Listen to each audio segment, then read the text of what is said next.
Computer क्रांति का जनक भी उन्हें कहा। हाँ, उस वक्त बड़ी आलोचना हुई उनकी जब वो ये सब रिफॉर्म्स कर रहे थे। कहा गया कि ये बड़े पैमाने पे अनएम्प्लॉयमेंट का क्राइसिस पैदा करने वाला देश में कंप्यूटर लोगों की नौकरियां छीन लेगा। आज कैसे देखते हैं इस फैसले को? मगर पूछो बेटा क्या कर रहा है, तो उसने कंप्यूटर से किया था और उसके बाद विदेश में या देश में 20 लाख 30 लाख पा रहा, 2 लाख पा रहा। तो कंप्यूटर इलेक्ट्रॉनिक क्रांति कही जाएगी तो उसका श्रेय केवल राजीव गांधी को है। और जो लोग उस समय निंदा कर रहे थे आज वो सब समझते हैं यदि वो सब न होता तो हमारे यहाँ तो बेरोजगारी थी। आज जो रोजगार मिला, काम मिला और लोगों को प्रगति भी हुई है। इलेक्ट्रॉनिक के क्षेत्र में जो क्रांति हुई है उसका सारा श्रेय राजीव गांधी को, राजीव जी को। विदेश यात्राएं बहुत करते थे राजीव जी। स्मार्ट पर्सनालिटी, अच्छी लंबाई, अच्छा कद, चेहरे पर मुस्कुराहट, गोरा रंग और दक्षिण एशियाई देशों का जो संगठन दक्षेस था वो उनके बाद लगभग निष्प्रभावी हो गया। दक्षिण एशियाई देशों में वो एक बहुत अच्छा तालमेल बना के रखते थे, लगातार विजिट भी करते थे, उसके सम्मेलन भी होते रहे। तो कैसे देखते हैं उसके बाद की स्थिति और उस समय की स्थिति को? तभी आलोचना भी होती थी कि राजीव जी बहुत विदेश यात्राएं कर रहे हैं।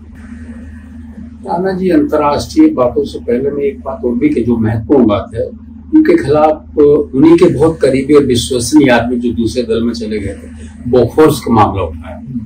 बोफोर्स का मामले में दलाली की चर्चा और बड़े नारे भी लगे, दलालों को जो भद्दे नारे वो सब नारे लगे, मगर सर्वोच्च न्यायालय से लेकर न्यायालयों ने उनको निर्दोष साबित किया, निर्दोष माना।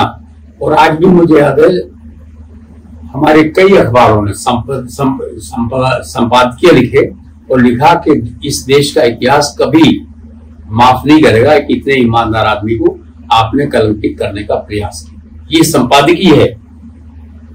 तो इसलिए राजीव गांधी के खिलाफ जो ये हुआ वो अफसोसजनक था और ये सही कहा जिन्हें संपादकीय लिखा कि इस देश का इतिहास भारत के लोगों को कभी माफ नहीं करेगा कि एक ईमानदार आदमी को आपने कलंकित करने का प्रयास किया। इसका झंडा तो उनके बहुत सारे करीबी लोगों को, हाँ मैंने कहा कि उनके बहुत करीबी जिसके लोग कहते हैं कि जब उनसे पूछा कि आपका सबसे विश्वसनीय मंत्री कौन है तो उन्हीं का नाम लिया जिसने पार्टी से कांग्रेस अलग होकर के उनके खिलाफ भ्रष्टाचार आरोप लगाए और आधारहीन बातें करके ये सब चीजें की। ये दुर्भाग्य हुआ।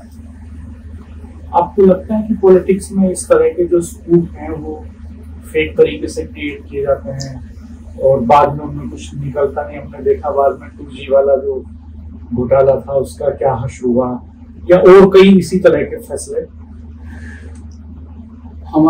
बहुत से हमारे साथियों की ये मान्यता आज भी है कि राजनीतिक नेताओं को अपने ऊपर बोलते समय नियंत्रण करना चाहिए, भाषण पर भी नियंत्रण होने चाहिए और छोटे हथकंडे अपना करके यदि कोई आदमी पॉपुलर बनना चाहता है तो वो भी दुर्भाग्यपूर्ण है। हमारे महापुरुषों ने, देश के आजादी के आंदोलन के नेताओं ने एक भारत को सबसे अच्छा लोकतंत्र देने का प्रयास किया।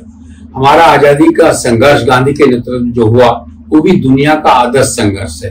तो आजादी के बाद भी अपेक्षा की गई है कि हमारे नेता, राजनेता, राजनीतिक पार्टियां ये अपने ऊपर स्वयं ये नैतिक जिम्मेदारी लें कि हम कोई ऐसे काम करके श्रेय न लेना चाहिए जो किसी मायने में भी अच्छे ना हो और भविष्य में हम लोगों को भी नीचा देखना पड़े।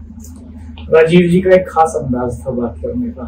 भाषण देते थे तो अक्सर कहते थे हमने देखा है, हमें देखना है, हम देखेंगे। एक तरह से तकिया कलाम। अब वो तो लोगों का अपना एक तरीका हो जाता है। उनको मिस्टर क्लीन भी कहा गया, वो क्लीन थे भी, और उनके बारे में उनकी मुस्कुराहट, उनकी पर्सनैलिटी, ऐसी पर्सनैलिटी का नेता तो आदमी पैदा नहीं हुआ, नेता तो अलग बात रही। ऐसी भगवान ने उनको ऐसा चेहरा मोहरा और व्यक्तित्व दिया था कि कम लोगों को परमात्मा ऐसी वो देता है। तो वो व्यक्तित्व के आधार पर, बोलचाल के आधार पर और जो एक प्रभावित करने का तरीका होता है वो उनके पास था। मैंने अभी भी कहा कि 2-3 मौकों पर मुझे व्यक्तिगत कहने सुनने का, बात करने का मौका मिला। उनके सामने भी मैंने जनता के मुद्दे उठाए जो उन्होंने स्वीकार किया कि नहीं आपकी बात सही है। और मैंने अभी भी कहा पंचायत राज पर भी मैंने खुद ही उनके सामने कहा क्या आप ये मानते हैं कि जनप्रतिनिधि अफसर से ज्यादा ईमानदार होगा? उन्होंने कहा बिल्कुल ईमानदार होगा। मेरी मान्यता, इसलिए मैंने पंचायत राज